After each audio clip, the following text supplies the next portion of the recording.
Morning friends, কেমন আছো তোমরা? আশা করি সবাই ভালো আছো, আমিও ভালো আছি। এই সিনেমাগুলো চ্যানেলে তোমাদেরকে অনেক অনেক স্বাগত। আর এই যে এখন বাজে 8টা।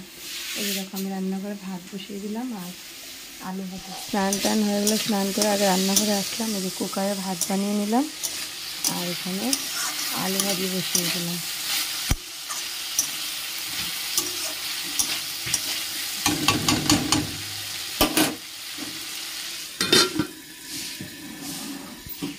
তা আমি আধা কাজ করে স্নান টান করে রান্নাঘরে চলে আসলাম। ওরা আবার স্কুল যাবে তো এই জন্য, আর বাকি কাজগুলো বর করে নিচ্ছে। তাড়াতাড়ি আসো। কালকে বিয়ে বাড়ির থেকে আস্তে আস্তে অনেক রাত্রে হলো, ঘুমোতে ঘুমোতে অনেক রাত্রে হয়েছে, এই জন্য আজকে ঘুমটাই পুরো হলো না।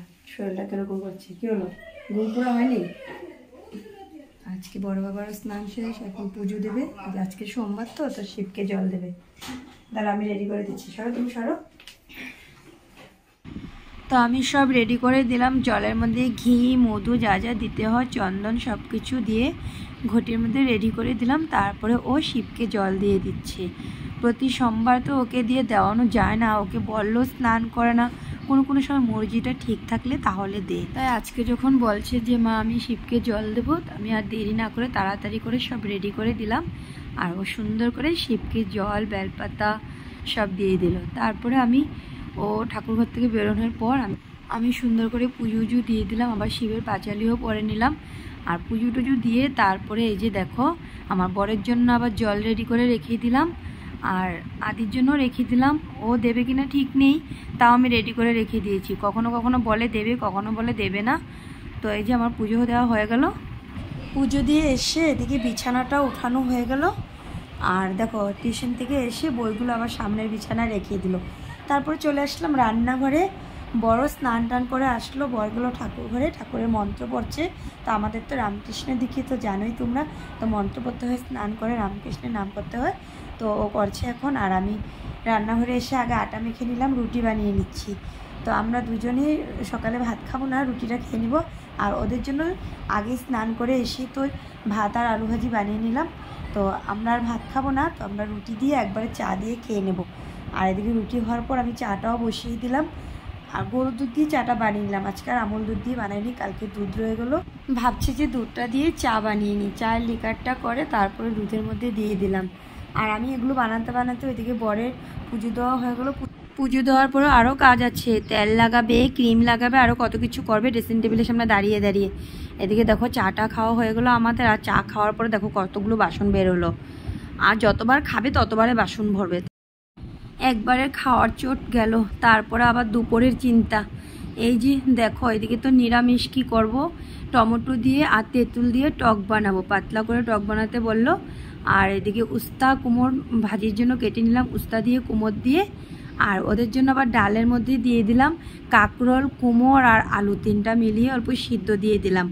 সিদ্ধটা ওদের জন্য একটু ভালো, এই জন্য সিদ্ধটা দিয়ে দিলাম। আর ডালের মধ্যে আবার শসাও দিয়ে দিলাম। আর আমাদের মুড়িটা ফুরিয়ে গেল, এই জন্য বর কোটাটা খালি দেখে মুড়ির পোটলা এনে দিল আমাকে।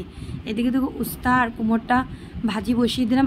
আগে উস্তাটা লাল লাল করে ভাজি করে রেখে দেব, তারপরে উস্তাটা নামিয়ে তারপরে কুমড়গুলি ভাজি করে নেব। তারপরে কুমড় আর উস্তা একসাথে করে তারপরে ভাজি করে নেব। এদিকে দেখো ভাতও বসিয়ে দিলাম। রান্না বাড়ার কাজ সেরে আজকে ভেবেছিলাম যে গডরেজটা গুছাবো। অনেক দিন থেকেই ভাবছি যে গুছাবো আর গুছানো আর হয় না। বর বলছে আজকে চলো আমিও আছি, দুজনে মিলে করে নিই। এই দেখো সুন্দর করে গডরেজটা গুছানো হয়ে গেল। তারপরে যা যা লাগবে না, যেগুলো কাজের নয়, সেগুলো বের করে ফেললাম। আর দুটো শাড়ি একটু কল্লব দিয়ে ইস্তারি করবো, তো ওটাও বের করে রেখে দিলাম। এদিকে বড়জনও চলে আসলো স্কুল থেকে। এসেই কোনো কথা নেই, ড্রেস খুলে হাত পা ধুয়ে পাপার মোবাইল নিয়ে বসে পড়লো। আর আমি যে অনেকগুলো কাঁচামরিচ এনেছিল সেদিন, কাঁচামরিচগুলো শুকিয়ে নিলাম রোদ্রে। এখন এগুলো মিক্সচার গ্রাইন্ডারে দিয়ে গুঁড়ো করে রেখে দেবো। এদিকে দেখো আমাদের পুজোর অতিথি চলে আসলো, আমাদের নন্নাস আর ভাগিনাবো, ওরা চলে আসলো। এখন বাজে 3টা, বাসে করে আসলো। আর ওদের ব্যাগটা দেখে আমরা হাসাহাসি করছি। এটার মধ্যে সব পুজোতে কী শাড়ি পরবো, এক দিন এক শাড়ি পরবো, সব শাড়ি নিয়ে আসলো। আর ব্যাগটা এত বড় ছিল, এটা দেখেই সবাই হাসছিল। ওই যে আমাদের ভাসুরের বাড়িতে ঢুকলো, তারপরে ওদেরকে ঢুকিয়ে দিয়ে ঘরে এসে একটু আধা ঘন্টা 1 ঘন্টা রেস্ট করে বিকালে কাজকর্ম সেরে নিলাম। দুপুরের খাওয়াটা ওরকম একটা ভালো হয়নি, যেরকম হয়েছে মোটামুটি হয়েছে। তাই একদম সন্ধ্যা হতে না হতে সবার খিদে পেয়ে গেলো। বড় বলছে বড়রও খিদে পেয়েছে, এদিকে আমাদেরও খিদে পেয়ে গেল। আর দুজনের তো পেয়েছে আগেই। তো বড় বলছিল একটু সুজি খাবে, তো ঘরে সুজি ছিল, সুজিগুলো বানিয়ে নিলাম। আর বরের তো সুজি প্রিয়, বাবা সুজি পেলে আর কিছুই লাগবে না। যেরকম আমার বরের সেরকম আমার বড় ছেলের, ওদের দুজনের যদি সুজি দিয়ে রুটি দিয়ে দাও আর কিছু লাগবে না। সুজি খেতে ভীষণ ভালোবাসে। আমার বড় ছেলেকে তো তুমি একদিন পুরা সুজি দিয়ে রাখতে পারবে, সুজি খেয়ে খেয়ে এত ভালোবাসে সুজি। কী যে এত ভালোবাসে, আমরা ভালোবাসি কিন্তু এরকম না। আর আদিও এরকম ভালোবাসে না, অল্প আমার মতনই। আর সুজিটা দেখো আমি শুকনো করে বানিয়ে নিলাম। সুজির মধ্যে অল্প কাজু আর কিশমিশ দিয়ে দিলাম, আর ঘি দিয়ে একটু সুজিটা ভেজে নিলাম। আর শুকনো করে সুজিটা বানালে না ভালো লাগে। সুজি বানিয়ে আমাদের খাওয়াও হয়ে গেল। খাওয়াটা শেয়ার করলাম না, খাওয়ার পরে বাটিগুলো শেয়ার করলাম, খালি বাটিগুলো দেখো। খাওয়া খেয়ে তারপরে বাটিগুলো সব ডাইনিং টেবিলে রেখে দিল। বাসনগুলো ধুয়ে নেবো। আর এখন রান্না করতে হবে ভাত, কারণ আজকে পরে ভাত অল্প করে রান্না হয়েছে আর ভাত অল্পই আছে। আর ফ্রিজে ডাল আছে। আর ছেলেকে দেখো টিফিন দিয়েছি, টিফিনটা নিয়ে আসলো এই যে টিফিন বক্সে। আর উস্তা ভাজি আর কুমড়ো ভাজি করেছে, এটা তো আর এখন খাওয়া যাবে না। আর অল্প টক আছে, দুইটাই আছে, কিন্তু এখন একটা জিনিসও খাওয়া যাবে না। তো ডাল আছে, তো এখন শুধু ভাত রান্না করব। আর দুপুরের ডাল আছে। আর এখন ভাবছি একটু আলু সবজি বানিয়ে নেব। আলুটা ঝিরিঝিরি করে কেটে একটা সবজি বানিয়ে নেব নিরামিষ। তো চলো আমি আলুটা ভাত বসিয়ে দিলাম, কুকারে করে বসিয়ে দিলাম এখনও ভাতটা। আর ওদের মিস আসছে, ওরা এখনও পড়াশোনা করছে, ওদের এখনই ছুটি হবে। তো আমি তাড়াতাড়ি করে এদিকে বানিয়ে নিই খাওয়াটা।